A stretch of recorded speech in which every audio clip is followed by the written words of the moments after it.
વાસનું શાક માત્ર સ્વાદિષ્ટ જ નહીં પણ આરોગ્ય માટે પણ ખૂબ જ ફાયદાકારક છે.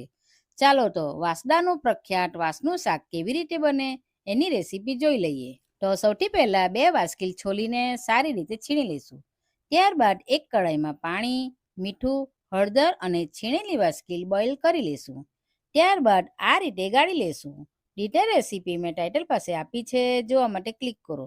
હવે એક કડાઈમાં તેલ, રાઈ, જીરું, થોડા સૂકા મસાલા અને કાંદા ઉમેરી ગોલ્ડન બ્રાઉન કરી લઈશું.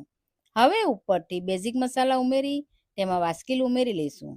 હવે તેમાં 1 ગ્લાસ પાણી ઉમેરી 5 થી 10 મિનિટ ચડવા દઈશું.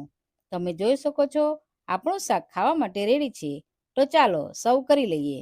આ વાસનું શાક નવસારી, વાસદા, ધરમપુર, વલસાડ, ખેરગામ બધી જગ્યાએ ખૂબ જ ખવાય છે. તો આ રેસીપી જોઈને તમે જરૂરથી ઘરે બનાવજો.